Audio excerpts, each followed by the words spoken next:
ચીમનના સાસુ ગંગાબેનની હાલત કંઈક અલગ હતી. એમણે એવી કલ્પના જ નહોતી કે જમાઈ આ રીતે ફોન કરીને આમંત્રણ આપશે. એના મનમાં જમાઈની છબી ખડૂસની અને દીકરીને દુઃખી કરતા ખરાબ પુરુષની હતી. જમાઈ સાથે ફોન પરની વાત પછી ગંગાબેનનું મન મિશ્ર લાગણી અનુભવતું હતું. એક બાજુ એ ખુશ થતા હતા એને બીજી બાજુ એને સંશય થતો હતો. ખુશી એ વાતની હતી કે જમાઈએ પહેલી વાર ફોન કર્યો અને એમને આવવાનું આમંત્રણ આપ્યું હતું. જ્યારે સંશય એ વાતનો હતો કે જમાઈ એ ફોનમાં એવું કેમ કીધું હતું કે રૂપલી અને સવિતાબેનની ઈચ્છા છે કે તમે આવો, તો શું જમાઈએ દબાણવશ ફોન કર્યો હશે? એની ઈચ્છા નહીં હોય. પોતે એક દીકરીની માંગ છે. દીકરીનો પતિ દીકરીને હળદૂત કરતો હોય એટલે સંશય થવું સ્વાભાવિક છે. છતાં એને ત્યાં જવાનો હરખ હતો. એ એના પતિની આવવાની રાહ જોવા લાગ્યા. બપોરે રૂપલીના બાપુ ઘરે આવ્યા. પત્નીના મોઢા ઉપર ખુશી છલકાતી જોઈને એનાથી પૂછાઈ ગયું, રૂપલીના બા કેમ આટલા ખુશ દેખાવ છો? ગામડામાં પતિ કે પત્નીને નામથી બોલાવતા નહીં એટલે તમારા એમના બાપુ કે બા એવું કહીને સંબોધતા. ગંગાબેને વિસ્તારથી જમાઈ સાથેની થયેલી વાત કહી અને છેલ્લે હરખાતા ઉમેર્યું, જમાઈનું આમંત્રણ છે એટલે જવાનું છે. પતિએ સામે જવાબ આપ્યો, ખેતરમાં કામ તો છે પણ આ દીકરીના ઘરનું આમંત્રણ છે અને એમાંને પાછું પહેલી વાર જમાઈએ ફોન કરીને આપ્યું છે એટલે જવું તો પડશે. થોડી વાર વિચારીને ફરી બોલ્યા, ખેતરના કામનું તો થઈ જશે, કોઈને ઢાલ એટલે આજે તું મારું કામ કરી દે, કાલે હું તારું કામ કરી દઈશ. ગામડામાં ચાલતો એક પ્રકારનો વ્યવહાર, આપી દઈશું. જમાઈએ કહ્યું છે સામાન લઈને જવાના છે એટલે એમને કામ પણ હશે. આપણે કાલે જ જતા રહીએ જેથી એ લોકોને મદદ કરી શકીએ. ગામડામાં લગ્ન પ્રસંગો અને બીજા કામ એકબીજાની મદદથી આરામથી પતી જતા હોય છે. આ તો દીકરીના ઘરે જવાનું હતું એટલે તરત નિર્ણય લેવાઈ ગયો. રૂપલીના બાપુ સોમાભાઈએ ફોન કરીને જામલી રૂપલના સસરાને જણાવી દીધું, વેવાય અમે કાલે આવીશું. આ રીતે બધું ગોઠવાઈ ગયું. સવિતાબેનને થયું, હવે ચીમન પાટા ઉપર આવે છે અને જો બધું આ રીતે રહ્યું તો પોતાની બાકીની જિંદગી શાંતિથી ચીમનના છોકરા રમાડતા વીતી જશે. પરંતુ જિંદગીમાં આપનું ધાર્યું ક્યારે થાય છે. સવિતાબેનના ભાગ્યમાં ચીમનના છોકરા રમાડવાનું લખાયેલું છે પણ થોડું અલગ રીતે. આ બધામાં જો કોઈ બેહદ ખુશ હોય તો એ છે રૂપલી. આ છેલ્લા 2 દિવસથી એ કોઈની પત્ની હોય એવું મનથી અનુભવતી હતી. 2 દિવસથી ઘરમાં એ વિચારતી હતી એવું થતું હતું. રૂપલી એના અને ચીમનના શહેરી સહજીવનના રંગીન સપના જોવા લાગી. સપનામાં પોતાને મન પડે એવા રંગ પૂરવા લાગી. એ બિચારીને ખબર ન હતી કે આગળ જતા આ બધા રંગો કાળા થઈ જશે. પણ આજે એને ખુશ થવાનો મોકો મળ્યો છે અને એનો એ હક છે તો ભલે ખુશ થતી. સવિતાબેન પણ ખુશ હતા. ચીમને એના સસરાને ફોન કરીને આમંત્રણ આપ્યું એ એને બહુ ગમ્યું. જ્યારે વેવાઈનો ફોન આવ્યો ત્યારે વેવાણને એને કહ્યું પણ હતું, ખાલી હાથે આવજો, હમણાં આવ્યા હતા ત્યારે કેટલું બધું લઈને આવ્યા હતા. આ સાંભળી ગંગાબેને ત્યારે જવાબ આપ્યો હતો, દીકરીના ઘરે આવવાનું છે, ખાલી હાથે તો ન અવાય ને. સવિતાબેન માન રાખવા માટે ત્યારે કંઈ બોલ્યા ન હતા.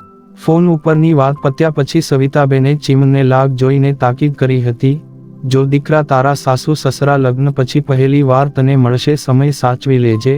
આમ તો લગ્ન પછી તારે ત્યાં રૂપલને લઈને જવું જોઈએ પરંતુ સંજોગોને કારણે તું જઈ ના શક્યો એટલે એને ઓછું ના આવવું જોઈએ.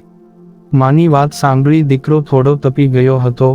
બા તું પણ શું, હું નાનો બાળક હોવ એ રીતે સૂચનો આપતી હોય છે. સવિતાબેન ત્યારે બોલેલા, માંગ બાપ માટે છોકરા હંમેશા બાળક જ હોય છે. ત્યારે ચીમન મોંગ મચકોળતો ત્યાંથી જતો રહ્યો હતો. ચીમનમાં થોડો અહમ હતો એટલે એને કોઈ સૂચનો આપે એ ગમતું નહીં. એની બાએ જ્યારે સસરા પ્રત્યે સારા વર્તનનું સૂચન કરેલું ત્યારે ગમ્યું નહોતું. આમે એને સસરા પક્ષ પ્રત્યે થોડો અણગમો હતો એટલે થોડું વધારે કાટું લાગ્યું હતું. પણ આ વખતે ચીમનનું વિચારવું થોડું અલગ હતું. રૂપલીનો એણે દિલથી સ્વીકાર કર્યો ન હતો અને કદાચ ક્યારેય કરી પણ નહીં શકે. પરંતુ રૂપલી જે રીતે એનો ખ્યાલ રાખતી, એ જે રીતે સમજણ શક્તિ વાપરતી એ જોઈને ચીમન મનથી એને થોડું માન આપવા લાગ્યો હતો. એથી જ એને નક્કી કર્યું હતું કે રૂપલના બા બાપુને પણ પૂરતું માન આપશે. આમ તો ચીમન રૂપલી સાથે સામેથી બહુ ઓછી વાતો કરતો, મોટે ભાગે રૂપલી સામેથી વાતો કરતી અને પોતે એના ટૂંકા જવાબો આપતો. પરંતુ કાલે રાતે એણે રૂપલીને સામેથી એના બા બાપુ વિશે પૂછ્યું, રૂપલ તને કંઈ પૂછવું છે? રૂપલી આ સાંભળી ચીમને જોઈ રહી હતી. એને કોઈ કલ્પના પણ ન હતી કે એનો પતિ એને અચાનક કંઈ પૂછશે.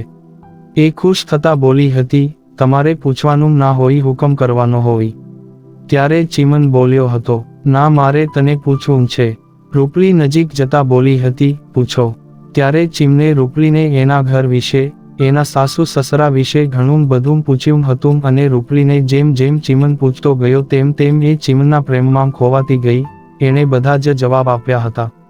રૂપલી ચીમનના પ્રેમમાં ખોવાઈ એવી ગઈ હતી કે જાણે એ ચીમનની બાહોમાં હોય એવું મહેસૂસ કરતી હતી, પરંતુ અત્યારે એ ફક્ત મહેસૂસ જ કરી શકે તેમ હતી, કારણ કે અત્યાર સુધી એનો સ્પર્શ પણ થયો નહોતો. રૂપલીના બા બાપુ આજે ફરી નવની બસમાં આવ્યા. રૂપલીના સસરા સામે લેવા ગયા હતા. ચીમન, રૂપલી અને સવિતાબેન સ્વાગત માટે ઘરે હતા. જેવા સાસુ સસરા ઘરમાં પ્રવેશ્યા એવા ચીમન બંનેને પ્રણામ કરી પગે લાગ્યો. આ જોઈને રૂપલીના બા બાપુને જમાઈ વિવેકી લાગ્યા. રૂપલી પણ એના પતિને અનુસરી સવિતાબેને મીઠો આવકાર આપ્યો. રૂપલીના ઘરનું વાતાવરણ જોઈને રૂપલીના બાના મનને થોડી શાંતિ થઈ. એ આખા રસ્તે જમાઈ વિશે જ વિચારતા હતા, એ માન આપશે કે નહીં. પણ જમાઈનું વર્તન જોઈ એ ખુશ થઈ ગયા. ગામડામાં મોટે ભાગે મીઠી ચા પીવાતી હોય છે. રૂપલીએ બધા માટે મીઠી ચા બનાવી, પરંતુ પતિ માટે એ મોળી ચા કાઢવાનું ભૂલી નહીં.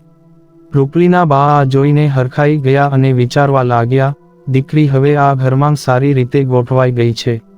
વિચારતા વિચારતા એનાથી મનમાં બોલાઈ ગયું, આ રીતે જ કુળને ઉજળું કરજે.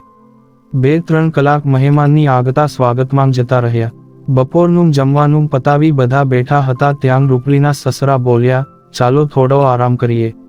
આ સાંભળી રૂપલીના બા બોલ્યા, ના ભાઈ, અમે અહીંયા આરામ કરવા થોડા આવ્યા છીએ. ચીમનકુમારને સામાન લઈને જવાનું છે, હવે દિવસો પણ ઓછા છે, માટે અમે તો તમને મદદ કરવા આવ્યા છીએ. સવિતાબેને વેવાણને ટપાર્યા, ફક્ત ચીમન થોડો જવાનો છે, સાથે રૂપલ પણ જવાની છે. ત્યાં શહેરમાં ચીમને ઘર ભાડે લઈ લીધું છે. પછી સવિતાબેને બધી વાત કરી. સવિતાબેનની વાત સાંભળી રૂપલીના બા ખૂબ રાજી થઈ ગયા. એના અવાજમાં રાજીપો છલકાઈ ગયો. એકવાર દીકરીને વળાવતી વખતે બધો સામાન ભેગો કર્યો હતો અને હવે દીકરી દૂર રહેવા જાય છે એટલે બીજી વાર એનો સામાન બાંધીશું. આટલું બોલતા એની આંખો ભરાઈ આવી. સવિતાબેન વેવાણની બાજુમાં જ બેઠા હતા. એણે વેવાણનો હાથ પકડી લીધો અને બોલ્યા, રૂપલ તમારી દીકરી ખરી, સાથે હવે આ ઘરની દીકરી પણ છે, એટલે એની ચિંતા મારે પણ કરવાની હોય. આપણે સાથે મળીને બધું કરીશું. આ વાક્ય પૂરું થતાં સવિતાબેનથી ચીમન સામે જોવાઈ ગયું. એ ચીમનના મુખના ભાવ વાંચવા લાગ્યા. એના મુખના ભાવ સ્પષ્ટ ના થતા એ મનમાં બોલ્યા, દીકરા, આને કહેવાય ખાનદાની, કેવા ભલા માણસો છે, તું આ લોકોને સમજે તો સારું. રૂપલીના બાપુ સોમાભાઈ બહુ ઓછા બોલતા, એટલે મોટે ભાગે રૂપલીના બા ગંગાબેન જ બોલતા. રૂપલીના બાપુને દીકરીના ઘરે રોકાવું બહુ પસંદ ન હતું, પરંતુ એની પત્નીએ અને સવિતાબેને એને મનાવી લીધા હતા. બધાએ ભેગા મળીને બધો સામાન બાંધી દીધો. સવિતાબેને ઝીણી ઝીણી વસ્તુઓ સામાનમાં ગોઠવી દીધી. નવું શહેર છે, ત્યાં થોડા દિવસ કોઈ અગવડ ના પડે એટલે થોડો લોટ, શાકભાજી પણ સાથે મૂક્યા. ઘીનો મોટો ડબરો પણ મૂક્યો. આ જોઈને ચીમન બોલેલો, તમે ગામડાના સુધર્યા નહીં, જાણે ત્યાં કંઈ મળતું ના હોય એ રીતે અહીંથી સાથે લઈ જાવ છો. ત્યારે સવિતાબેને જવાબ આપ્યો, ત્યાં બધું મળતું હશે, પણ અહીંયા જેવું શુદ્ધ નહીં હોય, અને આ મારી વહુ માટે છે, એ બિચારી ક્યાં શોધવા જશે. ત્યારે રૂપલીએ ટકોર કરેલી, બાને આ બધું લેવા દોને, એ આ વસ્તુ નથી બાંધતા, એનો પ્રેમ બાંધે છે. સાથે સવિતાબેન તરફ જોઈને એ પણ ઉમેર્યું હતું, બા હું ત્યાં એકલી થોડી જવાની છું, તમારે પણ સાથે આવવાનું છે, ભૂલી ગયા. રૂપલીની વાત સાંભળી ચીમન કંઈ બોલ્યો નહીં, પણ સવિતાબેન ચીમન સામે જોઈને મીઠા ઠપકાના ભાવથી બોલ્યા, અમારે તો આવવું છે અને આવવાના પણ છીએ, પરંતુ આ કુંવર કંઈ બોલે એની રાહ જોઈએ છીએ. ચીમન આ સાંભળી ખંજવાણો પડી ગયો અને બોલ્યો, એમાં મારે થોડું કંઈ કહેવાનું હોય, તમારું જ ઘર છે, આવવાનું જ હોય ને. આ રીતે સવિતાબેને પોતાનું અને એના પતિના સાથે આવવાનું નક્કી કરી લીધું. સામાન બધો તૈયાર થઈ ગયો હતો. એક મોટા ટેમ્પાનું પણ નક્કી થઈ ગયું. શનિવારે સાંજે 5 વાગ્યાનું નીકળવાનું નક્કી થઈ ગયું. ચર્ચા વિચારણા પછી એવું નક્કી થયું કે ચીમન, સવિતાબેન અને રૂપલી બસમાં જશે, જ્યારે સામાન સાથે ચીમનના બાપુ હરદાસભાઈ ટેમ્પામાં આવશે. રૂપલીએ ચીમને અને સાસુને કહ્યું પણ ખરું, પિતાજી ટેમ્પામાં આવે એ સારું ના લાગે. વહુની વાત સાંભળી સસરાને વહુ પ્રત્યે માન થઈ આવ્યું. એ બોલ્યા હતા, અમારું શરીર તો કસાયેલું, અમને ટેમ્પામાં કંઈ વાંધો નહીં આવે. છેલ્લી ઘડીએ નરેશ પણ તૈયાર થઈ ગયો. કાકા, તમને ટેમ્પામાં હથવારો રહે અને ત્યાં ભાઈબંધનો સામાન ઉતારવામાં સરળતા રહે એટલે હું પણ સાથે આવું છું. કેટલી સરળતા હતી આ ગામના લોકોની. શહેરમાં રૂપિયા આપતા પણ લોકો બરાબર કામ કરતા નથી હોતા, જ્યારે અહીંયા નિસ્વાર્થ ભાવે લોકો કામ કરતા હોય છે. બધા જ કામ આટોપી લેવાયા. નરેશ અને ચીમન બાજુના શહેરમાં જઈને 5 વાગ્યાની બસની ટિકિટ લઈ આવ્યા હતા. જવાના આગલા દિવસે બધા બેઠા હતા ત્યારે રૂપલીના બા બોલ્યા, સવિતાબેન, તમારી સરળતાએ અને મહેમાનગતિએ અમે અમારું ઘર ભૂલી ગયા, પરંતુ દીકરીના ઘરે ઝાઝું રહેવું સારું નહીં. અમને રજા આપો તો સાંજની બસમાં જઈએ. બાની વાત સાંભળી રૂપલી નિરાશ થઈ ગઈ. એ મોટાઓ બેઠા હતા એટલે કંઈ બોલી નહીં, પણ સવિતાબેન બોલ્યા, એવી શી ઉતાવળ છે? કાલે અમો નીકળવાના છીએ અને આજે તમે જવાની વાતો કરો છો. દીકરીને વિદાય કરીને જાવ, કાલે અમારી સાથે જ નીકળજો. રૂપલીના બા આનાકાની કરતા હતા ત્યાં ચીમન બોલ્યો, મેં અહીંથી જવા માટે રિક્ષાવાળાને કહી દીધું છે, રિક્ષા ખાલી છે, તમે અમને શહેર સુધી વળાવવા આવો. વળતા રિક્ષા તમને ટીંબા મૂકી જશે, હું બધી વ્યવસ્થા કરી દઈશ. જમાઈની વાતને સાસુ ના ન પાડી શક્યા. આમે એની ઈચ્છા દીકરીને વળાવીને જ જવાની હતી. પછી દીકરીને ક્યારે મળાય? શનિવારે સવારે ટેમ્પામાં બધો સામાન ગોઠવાઈ ગયો. ગામના લોકોના સહકારથી સામાન ક્યારે ગોઠવાઈ ગયો એની ખબર ના પડી. ઘરના બધા 4 વાગે નીકળવાના હતા એટલે ટેમ્પાનું પણ 4 વાગે નીકળવાનું નક્કી થયું. રિક્ષા ટાઈમે આવી ગઈ. ગામડામાં બસની સગવડતા ઓછી એટલે ગામથી નજીકના શહેર જવા માટે છકડો રિક્ષા પરિવહનનું સસ્તું અને સરળ વાહન હતું. ચીમન, સવિતાબેન, રૂપલી અને એના બા બાપુ રિક્ષામાં ગોઠવાયા, જ્યારે ચીમનના બાપુ અને નરેશ ટેમ્પોમાં ગોઠવાયા. બધાએ ગામની વિદાય લીધી. ટેમ્પો સીધો નીકળી ગયો હતો, જ્યારે રિક્ષા બસ જ્યાંથી ઉપડતી હતી ત્યાં ઊભી રહી. બસ આવી ગઈ હતી. થોડો ઘણો સામાન હતો એ ચીમને બસમાં ગોઠવ્યો.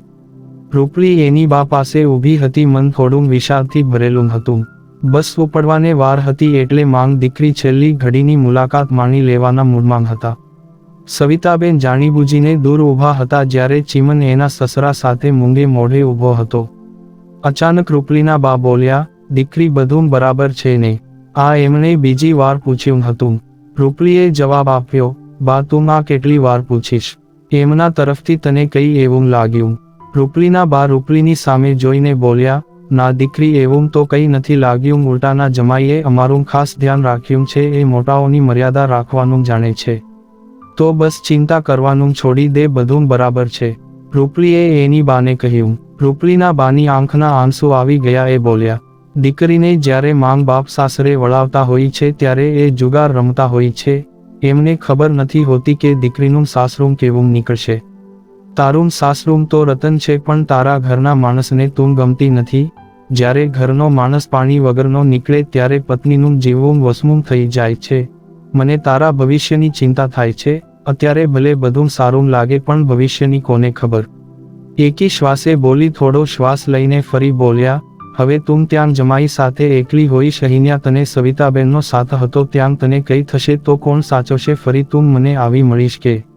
વાક્ય પૂરું ના કરી શક્યા. એની આંખના આંસુ બહાર આવી ગયા. એ જોઈ રૂપલી પણ રડવા લાગી.